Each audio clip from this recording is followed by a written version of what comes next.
Hey, writers. So, before we talk about how good endings go, I do want to share with you a quick anecdote of when I taught kindergarten. I was working with a pretty gifted student who was 5 years old and wrote the story about a picnic that was disastrous. It was her birthday picnic, and they were going to have the best time and all these different games, and all of a sudden it rained, and she ended her story, the end.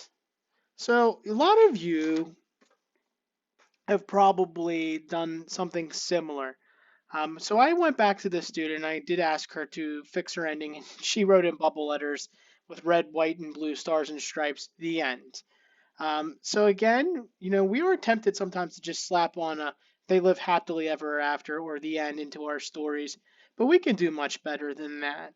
And I'm going to show you what I mean by that.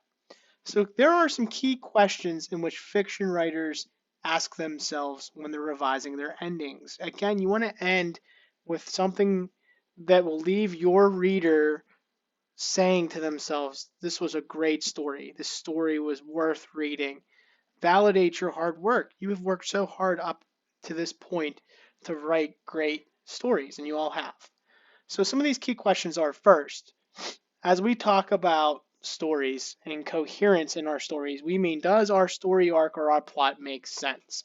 You don't want things to come out of nowhere to resolve your conflict, or you don't want to add characters towards the end of your story that really don't make sense for your plot. So first, can the reader see evidence of the main character's evolution? And I'm not talking about evolving into a different Pokemon. What lesson did that character learn, or how did that character grow as a person? That's a big part. What did your character do? Did they become heroic? Did your character learn something about life? Did your character learn about friendship and love? All of those things need to be evidenced.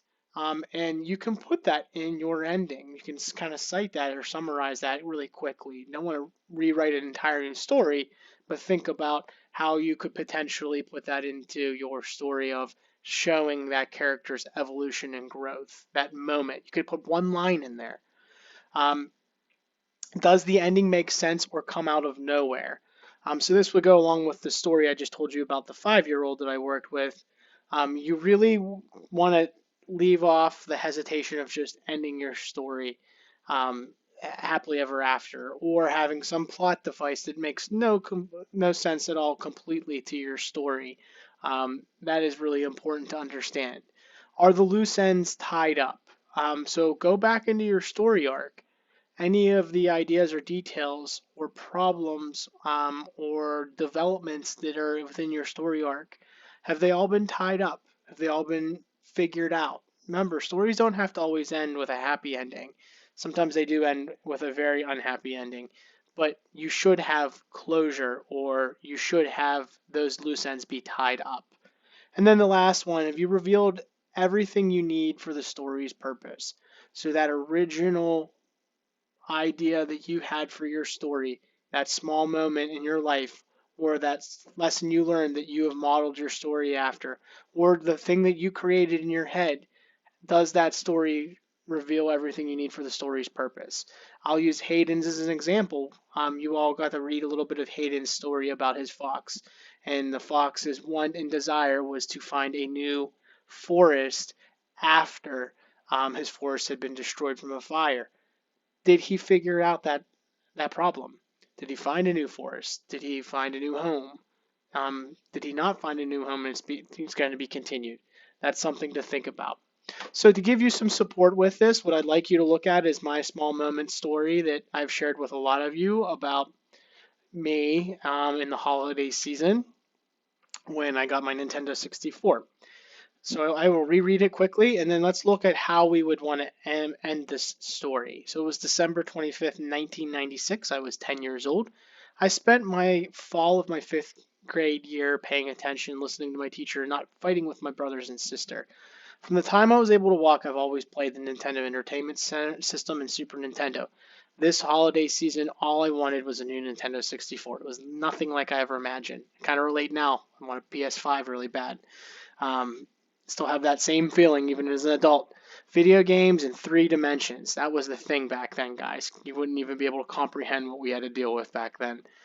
The controller was so different than any other video games, and the graphics made my jaw drop.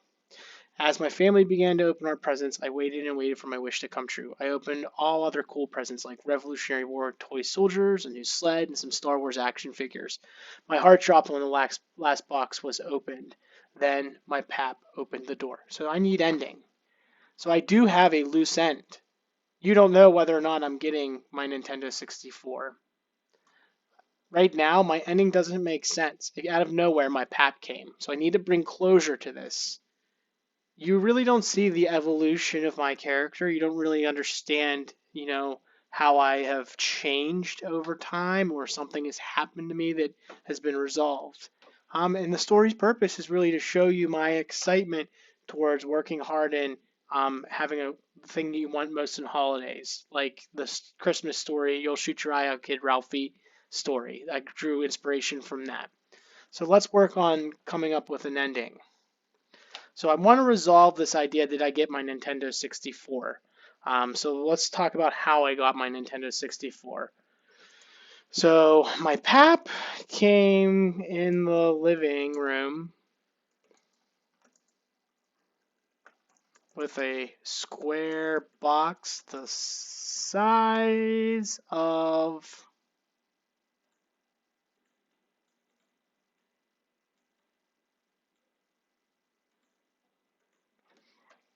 me. Um, he said to me, Jeffers, I have your present, son. You've had a great year. I quickly opened the package and saw the red, orange, and blue N64 symbol. I began to cry with happiness tears. I began to cry happiness tears. I got my N64. So let's look at what I just wrote. My pap came in the living room with a square box the size of me. He said to me, that's what he calls me, Jeffers, I have your present, son. You had a great year. I quickly opened the package and saw the red, orange, and blue Nintendo 64 symbol. I began to cry happiness tears. I got my Nintendo 64. So going back to those questions, I definitely now have tied up some loose ends. The key question is, am I going to get my Nintendo 64? I answered that question. I think of someone like Jack's story. Did your character conquer most of Europe like you wanted him to? Briella's story, did your character end up experiencing the miracle that you were wanting her to experience? Dalton's story, did your character figure a way to not be bullied anymore? So in this one, I found that question. I answered that question. So it doesn't come out of nowhere anymore, right? Now I look at those other two. Did you see an evolution in me? And you don't have to do all of these, but you do want to make sure you have some kind of coherence in your plot or your plot makes sense and you don't just end it happily ever after. So can your reader see evidence of the main character's evolution? I don't know. I don't know if I've changed any bit from reading that story. And when I mean my character in that story, Jeff. Have I revealed anything in the story's purpose? So I did reveal that I did get the 64. So let's end this with a lesson learned or kind of a thought that my character would be feeling.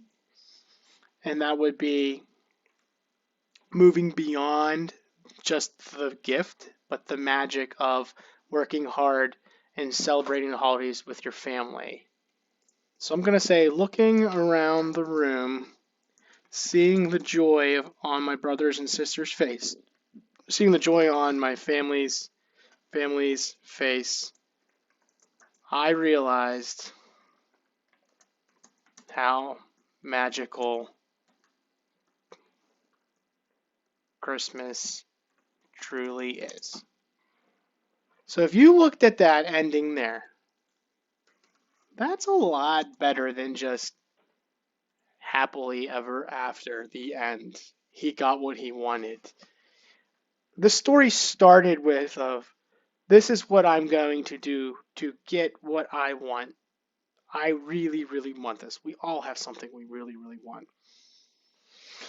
To me, kind of not getting that and feeling a little upset when I should be feeling happy, to this plot device of my grandfather coming in with his package, me opening it up quickly, me crying happiness tears, me me being so excited about everything, and then realizing for the first time as a 10-year-old how magical Christmas truly is. If you read this, I would hope, as my reader, that you would walk away thinking about a time that Christmas was magical to you. It is transcended, and what I mean by that is gone beyond the original intent or purpose of me telling you a time in which I really, really wanted something bad and got it. It was a lesson that I learned. So think about how you could do that with your ending. In the next slide, you're going to see some suggestions of how you could end your stories, but I would recommend you look at those key questions. And when you conference with your teachers today, the one thing we're going to ask you is, did you tie up all your loose ends? Does your ending make sense? Did you reveal something at the end that really tells the story's purpose, the main kind of, not idea, but theme of your story? And this theme would be family and celebrating the holidays. I wish you luck, writers. I've been really blown away by your work. I hope you really know that I truly feel that way. Very creative, hard work that you've done. Let's end it on a very positive note so I can publish these and put them on the wall of fame. Good luck.